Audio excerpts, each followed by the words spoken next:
지난주에는 그 뉴스가 이제 그렇게 오랫동안 끌었던 아프간에서 미국이 이제 철수한다는 그 뉴스를 들었습니다. 뭐 반갑죠.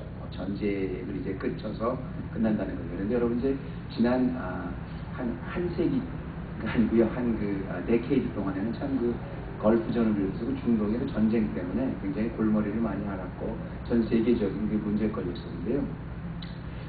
제가 그 전쟁을 하면서 한 가지, 저는 뭐 전쟁에 관한 그런 군사 쪽에 문외한 얘기입니다 합니다만, 신기하면서도 또 좀 굉장히 두렵고 무서운 그런 무기를 하나 제가 이렇게 봤다면, 그게 미국의 스텔스기라는 거 있지 않습니까? 저는 전쟁 때문에 알게 됐어요. 근데 스텔스기가 뭐냐면, 한마디로 말하면 이제 그 폭격기인데 레이더에 잡히지 않는 기라는 거죠. 근데 그게 그냥 뭐 그렇게 그냥 과학이 발전했으니까 뭐 그런 레이더에 잡히지 않는 기인가 보다 이렇게 생각을 했는데, 그걸 가만히 생각해 보니까요, 제가 아주 오래전에 한번 칼럼도 거기에 대해서 한번 쓴 적이 있는데, 사실 어마어마하게 그 무서운 비행기예요. 보니까 그 스텔스기에 그 핵폭탄을 16개를 싣고 다닌다는데요. 그러니까 뭐 웬만한 한 나라를 그야말로 흔적도 없이 사라지게 할 수 있는데, 문제는 레이더에 안 잡힌다는 겁니다. 그러니까 여러분 한번 생각해 보세요. 만약에 상대방 국가에서 비행기가 날라옵니다. 그럼 최소한 뭐 비행기가 날라온다, 공격을 한다고 알고 있어야 방어를 할 거 아닙니까? 근데 머리 위에 올 때까지 아무도 몰라요. 그러면서 폭탄을 떨어뜨립니다. 그리고 또 갈 때도 사라져요. 보이지도 않고 들리지도 않는데 와서 폭탄만 떨어뜨리고 가는 거예요. 가만히 생각해 보니까 그 현대 과학이 만든 참 무시무시한 정말 끔찍한 유령 비행기와 같은 거구나, 이런 생각을 한번 해봅니다. 그래서 그 걸프전 때 그 이라크에서 그렇게 많은 방공망이 있었고 많은 그 전투기가 있었는데, 한 번도 그 전투기가 떠서 같이 싸워보지도 못하고 다 괴멸됐던 이유가 뭐냐면, 그 스텔스기 때문에 그 모든 그 방공망 시스템을 그냥 무력화시켰다는 거죠. 그 작동을 하기 전에. 사실 그 레이더라는 것은 적이 오는 것을 가리켜주는 가장 어떻게 보면 그 국방의 최첨단에 있는 가장 중요한 건데, 그게 작동을 못했다. 그러니까 뭐 속절없이 당할 수밖에 없는 거죠. 지금도 누군가 적이 침투해서 우리 상공 바로 위에 있는데 그때까지 전혀 모르는 거예요. 그리고 폭탄만 떨어뜨리고 그냥 갑니다. 또 언제 가는지도 몰라요. 이랬다면 정말 끔찍하고 무서운 얘기가 되겠죠. 그런데 사실은 이 레이더의 역할이 그렇게 중요한 건데, 이 레이더의 역할이 뭐 꼭 스텔스 폭격기가 개발된 이런 21세기뿐 아니라 인류 역사의 모든 전쟁에서 가장 중요했던 역할은 사실 레이더의 역할입니다. 요즘에는 그냥 레이더지만 과거에는 사람들이 높은 데 올라가서 봤어요. 그래서 멀리 적이 침입해 온다 그러면 그 봉화대에다 불을 붙여서 이렇게 연락을 하는 겁니다. 그 성경 시대 때도 그랬어요. 구약 시대 때도 그랬어요. 그래서 그거를 우리는 뭐라고 얘기하냐면 이제 파수꾼이다 이렇게 얘기하죠. 멀리서 적이 온다. 그러면 그 적을 성 안에 있는 사람들한테 제일 먼저 가르쳐 주는 사람, 이 사람들이 파수꾼입니다. 제가 오늘 왜 이렇게 스텔스 이야기를 시작해서 파수꾼의 이야기로 말씀을 마치냐면요, 옛날이나 지금이나 성에서 그 성을 지키는 사람, 성을 지키는 그 군력이 가장 중요한 역할을 하는 사람들이 사실 이 파수꾼이죠. 나라의 국방을 하는데 가장 중요한 역할을 하는 게 외부에서 그 적이 온다는 것을 가장 먼저 알려주는 그 알람 시스템이죠. 그 센서죠. 레이더 시스템이죠. 그것이 잘 되어 있으면 튼튼하게 나라를 지킬 수 있고요. 그것이 무너지면 다 무너지는 거예요. 가장 먼저 적의 동태를 알 수 있는 거니까. 그런데 오늘 보니까 하나님께서 오늘 에스겔을 너를 내가 이스라엘의 파수꾼으로 세웠다, 이런 말이 나와요. 제가 오늘 말씀의 제목을 이제 파수꾼이라고 했는데, 오늘 말씀의 제목이 하나 더 있죠. 왜냐하면 지난주에 이어서 이제 두 번째 시간 동안에 2시간에 걸쳐서 관해서 얘기하려고 했는데, 혹시 지난주 설교 제목 뭔지 기억나시는 분 있으세요? 똑같죠. 그렇죠. 맞습니다. 사명자의 삶과 영광. 오늘은 사명자의 삶과 영광 두 번째 시간인데요. 그 바벨론의 포로가 되었던 이스라엘 백성들, 영적으로 완전히 황폐해서 황무지와 같았던 그런 이스라엘 백성들에게 그발 강가에서 있었던 에스겔 한 사람을 사명자로 세우시고 그 에스겔을 통해서 이스라엘을 통해서 말씀하시는 참 놀라고 귀한 어떻게 도전을 주신 말씀이 지난주의 말씀이었는데요. 오늘은 그 두 번째 시간으로요. 과연 그 많은 이스라엘 사람들 중에서 단 한 사람 에스겔을 뽑으셔서 그 시대의 하나님의 사명자의 삶을 살게 하셨던 것이 어떤 것이었는가를 지난주에 우리가 살펴보았다면요. 이번 주에는 과연 그 사명자로서 무슨 일을 구체적으로 감당할 수 있게 하셨냐는 겁니다. 하나님이 사명자로 에스겔을 뽑으셔서 바벨론의 포로였던 이스라엘 백성들 중에서 영적으로는 너무 황폐해진 그 이스라엘 가운데 하나님이 에스겔을 사명자로 어떻게 사용하셨냐는 겁니다. 구체적으로 어떤 방법으로 사용하셨냐는 겁니다. 근데 오늘 16절서부터 우리 21절까지 말씀을 보면 그 사명자로 어떻게 사용하셨냐면 파수꾼으로 사용하셨다고 했습니다. 사명자로 무엇을 하는가? 파수꾼의 역할을 시키셨다는 겁니다. 사실 그 파수꾼의 역할이라는 것은 아까도 말씀드렸지만 너무 중요하지요. 적들은 뭐 보초만 죽이면 아무도 모르고 있는 그 사이에 와서 그 성을 점령할 수 있었기 때문에 과거에도 이 파수꾼의 역할이, 보초의 역할이 굉장히 중요하기 때문에요. 보초는 잠도 안 자죠. 군대에 갔다 오신 분은 아시겠지만 보초는 항상 눈을 뜨고 있어야 합니다. 그래서 오늘 제가 이렇게 보면 사명자로 여러분 한 사람 한 사람을 다 세우셨다 그랬는데 사명자 중에서 특히 이제 파수꾼의 역할을 세우셨다 그랬는데 오늘은 과연 파수꾼이라는 건 뭔가? 왜 하나님께서 하필이면 그 바벨론의 포로가 됐던 이스라엘 중에 사명자인 한 사람 에스겔을 세우시고 그 사명자를 내가 너를 파수꾼으로 세우셨다 이렇게 말씀을 하는가를 좀 몇 가지로만 좀 살펴봤으면 좋겠는데요. 파수꾼이란 뭐냐면 한마디로 항상 깨어있는 사람입니다. 항상 깨어있는 사람이 파수꾼이에요. 그러니까 하나님께서 여러분을 이 시대의 사명자로 세우셨다. 그 말씀은 뭐냐면 여러분은 항상 깨어있는 사람이다. 그런 뜻입니다. 지난 시간에 제목도 기억하시니까 제가 지난번에 그 사명자의 삶 첫 번째 포인트도 여러분 혹시 기억하고 계시나요? 사명자인 에스겔에게 뭘 가장 먼저 명령하셨는지 기억하시나요? 할렐루야. 아유, 이렇게 그 말씀을 우리 성도들이 지난주에 한 걸 하나도 잊어버리지 않고 다 기억하고 있으면 앞에 목사가 너무 기분이 좋습니다. 힘이 막 나요. 지난 시간 그랬죠. 말씀을 충분히 먹으라 그랬죠. 두루마리를 딱 주시면 환상을 보여주면서 그 두루마리를 먹으라 그랬어요. 그 두루마리는 하나님의 말씀이라는데 그 말씀을 먹고 나니까 그 배에서 꿀과 같이 달았다 그랬거든요. 근데 꿀과 같이 단 그 말씀을 먹지만 하고 가득 채우라고 지난 시간에 그렇게 말씀했습니다. 그런데 하나님의 말씀을 가득 먹어야 돼. 그래서 그 꿀과 같이 단 하나님의 말씀을 뱃속에 가득 채워야 될 이 사명자가 오늘 구체적으로 해야 될 파수꾼으로서 해야 될 일은 뭐냐면 그 말씀에 늘 깨어서 귀를 기울이라는 것입니다. 파수꾼의 역할의 첫 번째 역할은 뭐냐면 하나님의 말씀에 굉장히 민감하게 기울이고 있다는 거예요. 그래야 파수꾼의 역할을 감당할 수 있고 그래야 사명자의 역할을 감당할 수 있다는 겁니다. 하나님의 말씀에 굉장히 민감하다는 건 무슨 뜻이냐면요. 하나님 말씀에 깨어있다는 건데 오늘 그 2장 그 16절에 보니까 7일 후에 여호와의 말씀이 내게 임하여 가라사대 그랬죠. 그 말씀을 받고 이제 7일 후에 다시 그발 강가에 있던 에스겔에게 다시 말씀이 내린 겁니다. 그러면서 제일 먼저 말씀하신 게 뭐냐면 너는 내 입의 말을 들어라 이렇게 말씀으로 시작을 합니다. 너는 내 입의 말을 듣고 나를 대신해서 그들을 깨우쳐라. 그들을 깨우치기 위해서는 내가 가득 먹은 그 말씀을 늘 귀를 기울이라는 겁니다. 내가 배의 말씀에 가득 찼다는 걸 깨우치라는 거예요. 가만히 보면 이 말씀이 늘 깨어서 자기가 귀를 열고 있어야 그 영적으로 어두워진 가운데 사탄의 세력이, 죄의 세력이 들어올 때 항상 알람 시스템 올려줄 수 있다는 거죠. 내가 말씀이 아무리 가득 차도 거기 말씀에 귀를 기울이지 않고 있으면 사실은 적들이 침입해도 그것을 경계해주는 그 민감한 알람이 울릴 수 없다는 겁니다. 자, 보세요. 널 깨어 있어라. 그리고 내 말씀에 늘 귀를 기울여. 이게 이제 파수꾼 에스겔에게 주신 말씀인데요. 우리가 파수꾼의 역할을 한번 다시 한번 생각해 보십시오. 파수꾼은요, 밤에 잠을 자지 않는 사람입니다.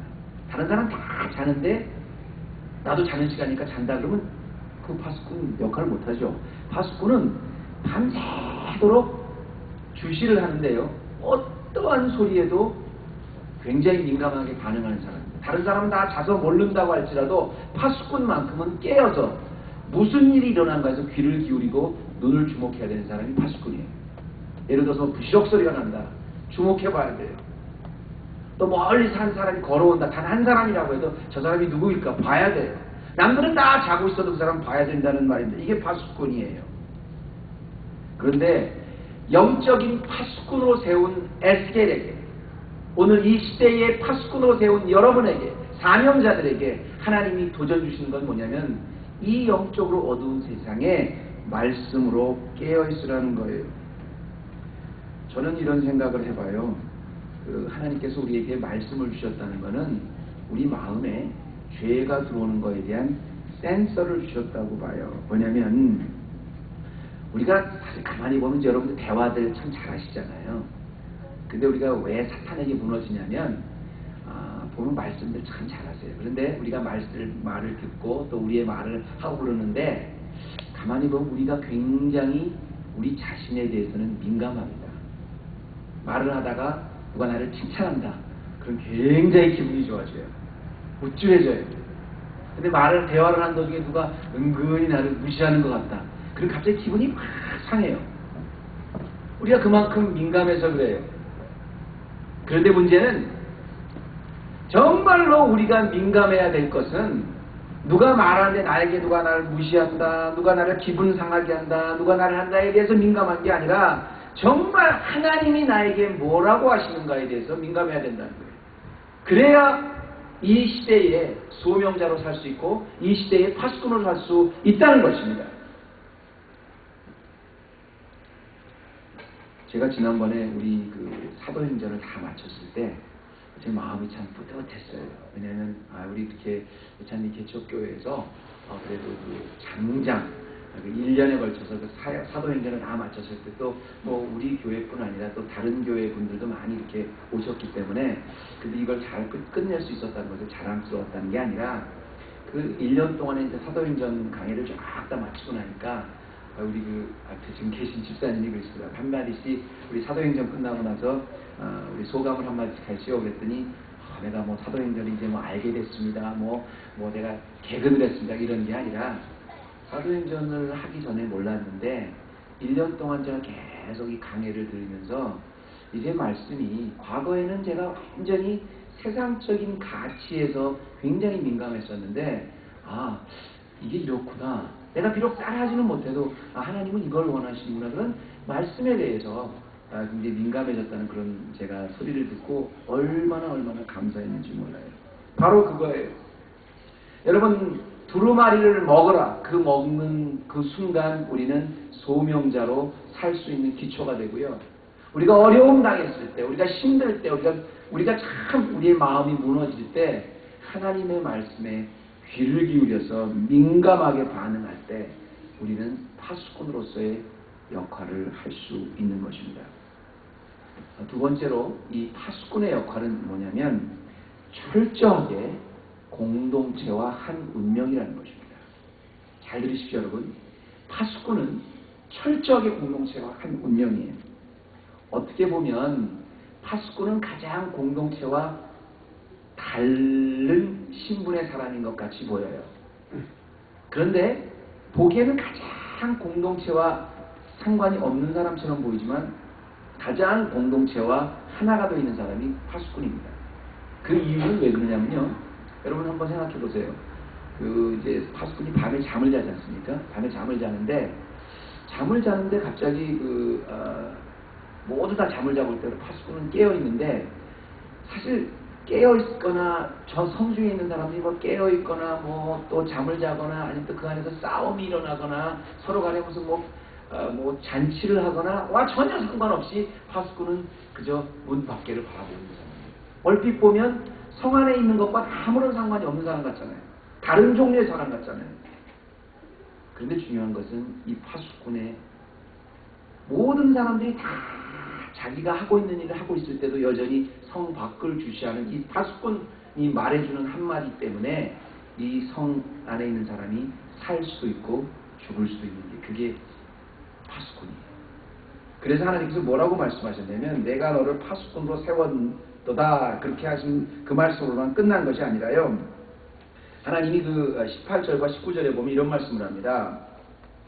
가령 내가 악인에게 말하기를 너는 꼭 죽으리라 할 때 내가 깨우치지 아니하거나 말로 악인에게 일러서 그 악한 길을 떠나 생명을 구원케 하지 아니하면 그 악인은 죄악 중에서 죽으려니와 그 핏값을 뭐요? 내 손에서 찾겠다는 거예요. 또 18절에 보면 내가 악인을 깨우칠 때 그가 악한 마음과 악한 행위에서 돌이키지 아니하면 그는 죄악 중에 죽으려냐 너는 그 생명을 보존하리라. 이 말이 뭐냐면 악한 적군이 들어온다. 저 바깥에서 누가 들어온다. 그럼 평소에는 성중에 아무런 나와 상관없이 성중에서 무슨 일이 일어나든 나는 바깥에만 주시하고 있지만 적이 올 때 이 사람이 알려줍니다. 적이 옵니다. 그 센서를 통해서 알려줘요. 그런데 그 센서를 통해서 알려줬는데도 불구하고 성중에 있는 사람들이 깨우치지 아니하면 그들은 다 죽는다는 거예요. 대신 너는 살겠다는 거예요. 반면에 성중에서 무슨 일이 일어나든 보통 상관 안 하고 바깥을 주의하고 사는데 에휴 바깥에 적이 와요. 그런데 어차피 자기는 성 안에서 무슨 일이 일어나는지 모르고 성 안에서 무슨 일이 일어나는지 아무리 관계없이 그냥 바깥에만 주시하고 사는 파수꾼이 말입니다. 어차피 나는 성 안에 있는 건 상관없으니까 적이 들어와도 무슨 일이 일어나도 나도 말하지 않겠다. 그러면 그 성 안에 있는 사람도 죽을 뿐 아니라 그 죽음에 대한 핏값을 내 손에서 찾으리라. 이렇게 무서운 말씀을 하신 겁니다. 다시 말씀드리면 너는 지금 성 안에 있는 사람과 전혀 틀린 것 같은 단독적인 사람인 것 같지만 그 사람들의 운명을 같이 하는 철저한 책임 공동체의 한 사람이라는 것을 말씀해 주시는 거예요. 여러분 사실 저는 이 말씀을 드리면서 그런 생각을 했어요. 파수꾼이라는 건 누가 뭐라 그래도 다른 사람들에게 죄를 알려주는 거거든요. 근데 우리가 참 하나님께서 이 시대에 파수꾼으로 세우신 오늘 김일 집사님이 아주 굉장히 은혜스러운 기도를 이렇게 해주셨어요. 이렇게 올게닉으로 아주 죄로 물든 우리 마음에 아주 올게닉같이 깨끗한 그런 푸른 초장에서 우리가 먹고 마실 수 있게 해달라는 그런 기도를 해주셨는데 이게 참 오늘 말씀을 미리 보고 오셔서 그런 기도를 하셨는지 모르지만 너무너무 참 귀한 기도했던 게 왜 그러냐면 여러분 이렇게 봅니다. 어차피 우리가 자신있게 영적인 센서에 대해서 잘못된 것을 하나님 앞에서 강력하게 선포하고 우리의 역할을 다 할 수 있는 것, 정말 그리스도인으로 교회로 살아간다는 것, 이게 세상을 향해서는 파수꾼의 역할이거든요. 그런데 내가 그걸 알리지 않으면, 그 파수꾼의 역할을 알리지 않으면 그들만 다 죽을 뿐 아니라 그들과 중에 나 자신을 하나님께서 그 책임을 주시겠다는 겁니다. 악인들이 계속해서 죄를 범해요. 근데 그 자리에서 벗어날 뿐 아니라 이것을 선포하지 않으면 내가 그 책임을 그 피를 내 손에 돌리겠다는 말입니다. 우리가 책임을 다한다는 건 뭘까요? 하나님께서 주신 나의 재능과 나의 감동을 다 하나님을 위해서 드리는 거예요. 최선을 다해서 드리는 거예요. 제가 헤브론 교회를 생각할 때마다 너무 감사한 게 왜 그러냐면 이렇게 작은 교회인데도 불구하고 참 보면 한 분 한 분이 너무너무 엑셀런한 엑스퍼트예요. 저 뒤에 우리 앉아 계시면 사실 우리 웹사이트를 이렇게 하시는 컴퓨터, 진짜 컴퓨터 전문가 있어요. 법조계에서는 그냥 보통 법조계나 법조계의 거물 계시잖아요. 영양학의 거물 있고, 은행가도 계시고, 또 행정의 달인도 계시고, 또 보험의 달인까지 계시잖아요. 또 교육의 전문가, 음악 전문가, 메디컬 프로페션까지 다 있어요. 하나님께서 주신 탤런트가 우리는 너무너무 많아요. 그런데 여러분이 이렇게 가만히 생각하다 이런 생각이 들었어요. 우리 탤런트로 우리가 뭘 이렇게 큰 걸 갖고 있다는 게 중요한 게 아니라 정말 이 탤런트를 내가 어디에 어떻게 사용되는가, 이게 더 중요한 거 아니겠습니까? 얼마만큼 내가 정말 하나님을 위해서, 하나님의 교회를 위해서, 내가 주님이 주신 사명을 위해서 파수꾼으로 정말 정직하게 최선을 다했으며, 그게 더 중요한 거 아니겠어요? 가만히 보면 우리가 이제 세상과 교회가 이렇게 구별이 될 때 보면 세상적인 그 가치와 교회의 가치는 분명히 틀립니다. 그런데 가만히 보면 오늘날의 그 교회의 모습을 보면 이 교회가 세상에서 가치와 교회의 가치가 똑같기 때문에 그 분쟁이 나고 어려움이 있어도 가만히 보면 정말 요즘 우습게 말로 사소한 것에 목숨을 걸어요. 저도 목회자로 오랫동안 살아서 보니까 아니 가만히 지금 돌아오니까 그래요. 여러분 한번 생각해 보세요. 교회라는 것은 에클레시아, 원래 세상에 있었던 걸 세상 밖으로 불러낸 하나님의 사람들이 교회입니다. 그럼 이게 우리 자신이 교회라면 우리가 추구하는 가치는 세상이 추구하는 가치가 아니라 예수 그리스도가 추구하는 가치에 귀를 기울여 살아야 되거든요. 내가 가진 모든 탤런트가 주님이 원하시는가 무엇인가에 대해서 여기서 우리가 목숨을 걸어야 되는 거예요. 파수꾼이라면 이걸 가지고 정말 죄가 들어올 때, 잘못이 들어올 때 여기에 목숨을 걸고 막아야 되는 게 파수꾼이에요. 보통 그렇잖아요. 교회에서 뭐 싸움을 했던데 부엌에서 뭐 이번 주 간식으로 무슨 뭐 비빔밥을 할까, 무슨 뭐 모밀국수를 할까, 그거 갖고도 싸우는 사람들이 있어요. 뭐 그 야외 예배를 5월 달에 가는 게 낫냐, 10월 달에 그걸 갖고 막 소리 지르면서 싸우는 데도 있어요. 어떤 데 보면 셀처치를 하는 게 성경적입니다. 아닙니다. 구역 예배를 하는 게 성경적입니다. 아니요. 전통 예배면 어떻고 열린 예배면 어떻게요? 주 예수 그리스도를 주로 고백한 사람들이 두세 사람이 모여서 하나님 앞에 신령과 진정으로 예배드린 곳은 어디나 다 교회예요. 우리가 정말 목숨을 걸어야 될 것은 5월 달에 뭐 야외를 가고 10월 달에 야외를 가고 산으로 갈 것이냐, 그런 것 갖고 싸우는 게 아니라 어떤 장로교를 할 것이냐, 감리, 그런 것 갖고 싸워야 되는 것이 아니라 정말로 우리의 죄가 들어올 때, 내 삶 속에 악이 들어올 때, 교회가 추구하는 주 예수 그리스도가 정말 무엇을 원하신가를 추구하는 게 아니라 세상이 원하는 욕심이 추구하는 걸 들어올 때 목숨을 걸고 싸워야 되는 거예요. 하나님께서 여러분을 가정의 파수꾼으로 세우셨습니다. 교회의 파수꾼으로 세우셨어요. 성 안의 사람들이 다 잠을 자던 그 순경통에도 성 안에서는 잠을 자던 놀던 싸우던 파수꾼은 말하지 않아요. 그러나 죄라는 사탄의 역사가, 어둠의 역사가 성 안으로 들어오고 할 때는 자기의 탤런트를 다 동원해서 적극적으로 목숨을 걸고 막아야 되는 거예요. 이게 파수꾼입니다. 마지막입니다. 이 파수꾼의 특징은 뭘까요? 한마디로 파수꾼은 새벽을 기다리는 직업이 파수꾼이에요. 새벽을 기다리는 사람, 이렇게 보시면 됩니다. 거기다 하나 더 짚으면 믿음을 가지고 새벽을 기다리는 사람, 이게 파수꾼입니다. 하나님께서 만약에 네가 파수꾼의 역할을 안 하면 어떻게 된다는 것을 오늘 17절과 18절에 쭉 말씀을 하시면서 19절에는 또 20절에는 뭐라고 말씀을 하냐면 이런 말씀을 합니다. 그 죄악 중에 죽으려니와 너는 그 생명을 보존하리라, 이렇게 말씀하시고요. 20절에도 또 그 의인이 악으로 돌이킬 때도, 의인이 악인이 될 때도 네가 파수꾼의 역할을 다 하라 그럽니다. 그러면서 21절에 뭐라냐면 내가 그 의인을 깨우쳐서 범죄치 않게 함으로 그가 범죄치 아니하면 정령 살리니 이는 깨우침을 받으며 너도 내 영혼을 보존하리라, 이렇게 말이 나옵니다. 저는 그 파수꾼의 역할, 이 말씀을 지난주 쭉 묵상하면서 이런 생각이 들었어요. 파수꾼의 역할을 한다는 건 사실 쉽지는 않습니다.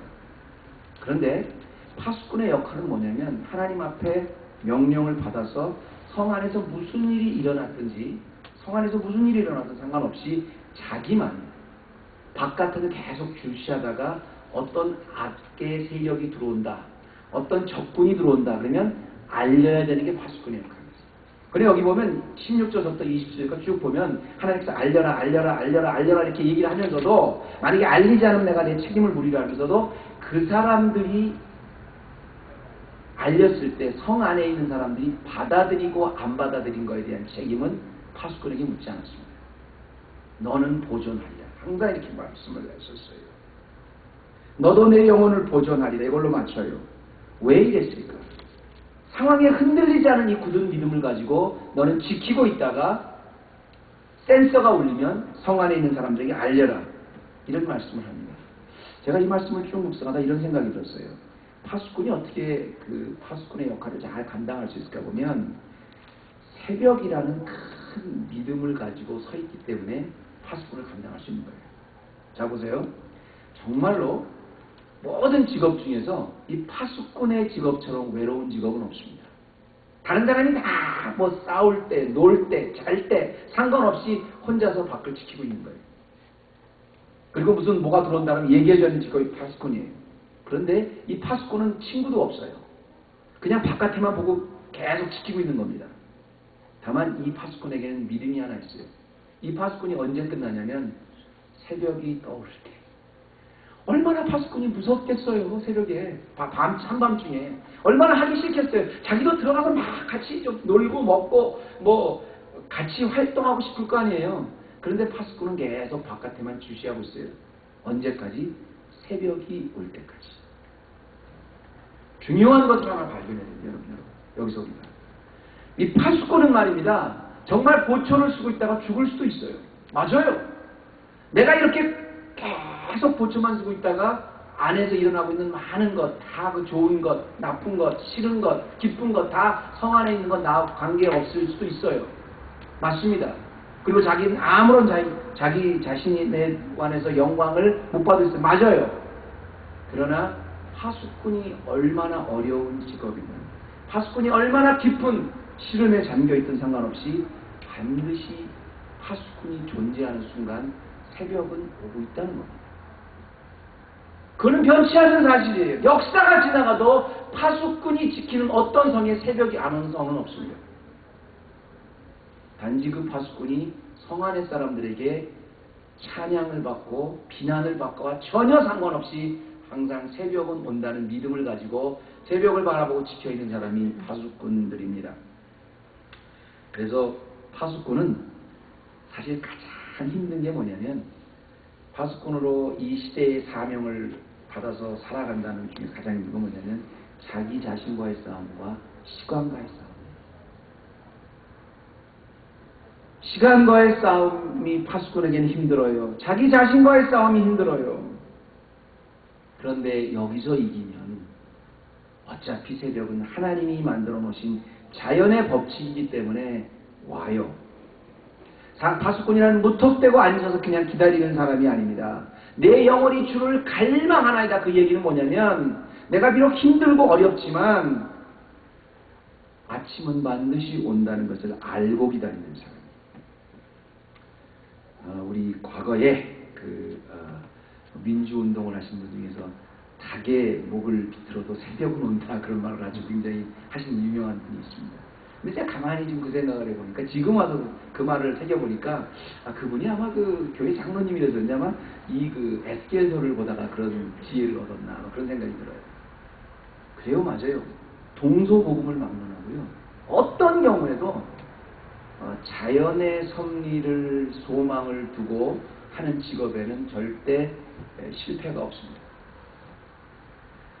내가 정말 아무것도 할 수 없을 때, 내가 정말 마음이 무기력할 때, 정말 하나님 앞에 나를 완전히 놔버리고 포기하고 싶을 때도 분명 한 가지 사실은 새벽은, 하나님이 주관하시는 새벽은 온다는 겁니다. 저는 요즘에 꼭 목사라서가 아니라요, 이 세상을 보면서, 교회를 보면서, 또 내가 또 이 목회자로서 또 하나님 앞에 한 파수꾼으로, 한 성도로서 서 있으면서 참 무기력할 때 잘 돌아보는 말씀이 하나 있습니다. 시편 말씀인데 그게 뭐냐면 너는 잠잠히 있어 주가 하나님됨을 알지어다. Wait and see. Wait and see. 여러분, 파수꾼이라는 것은 wait and see예요. 내 때에, 내 방법에, 내 시간에 그것이 이루어지든 안 이루어지든 상관없이, 내가 원하는 대로 그것이 가든 안 가든 상관없이 하나님이 나를 사명자로 세우셨고 파수꾼의 역할을 맡기셨다면 하나님이 만들어 놓은 새벽은 반드시 온다는 사실입니다. 에스겔에게 부여된 사역과 관련 지어볼 때 파수꾼은 인격적으로 영혼을 지키는 영혼의 역할을 하는 사명자였습니다. 저는 여러분에게 이렇게 감히 말씀을 드리고 싶습니다. 누구든지 예수 그리스도를 주로 믿었으면, 주를 주로 고백했으면 그 사람은 교회입니다. 그 두세 사람이 모이면 어디나 교회입니다. 어떤 곳이든 교회입니다. 빌립보 교회처럼 강가에서 두세 사람이 모여 예배를 드려도 교회입니다. 여러분 자신이 교회예요. 내가 교회가 됐다는, 에클레시아가 됐다는, 세상에서 뽑혀서 나온 주 예수 그리스도를 주로 고백한 사람들이에요. 그렇다면 나는 세워준 가정에서 파수꾼입니다. 그렇다면 나는 세워준 교회에서 파수꾼입니다. 나는 내 직장의 파수꾼이에요. 그리고 우리 교회는 지역사회의 파수꾼입니다. 아무리 힘들어도 하나님이 주신 미래, 하나님이 구현하실 그 미래의 새벽을 위해서 맡겨진 자리에서 악을 주시하고 있는, 하나님의 말씀에 내 귀를 기울이고 있는 파수꾼입니다. 이 파수꾼의 역할을 사명자로 잘 감당해서 잘했다 칭찬받는 우리 헤브론 교회 모든 성도님들 되시기를 주님의 이름으로 축원합니다. 하나님 감사합니다. 오늘 에스겔을 파수꾼으로 세우셨던 하나님의 참 놀라운 이 섭리를 오늘도 우리 마음속에 적용해 봅니다. 나를 이 시대에, 이 어려운 암흑과 같이 캄캄한 곳에 하나님께서 파수꾼으로 세우셨다면 그 파수꾼의 역할, 새벽을 바라보는 잘 감당할 수 있게 도와주시고, 성 안에서 뭐라고 하든지 거기에 내 귀가 기울여지는 것이 아니라 정말 하나님이 나에게 뭐라고 하시는지 항상 말씀에 내 영혼 기울임을, 센서를 갖고 있는 귀한 파수꾼 우리 헤브론 교회 되게 하여 주시옵소서. 예수님의 이름으로 기도드립니다. 아멘.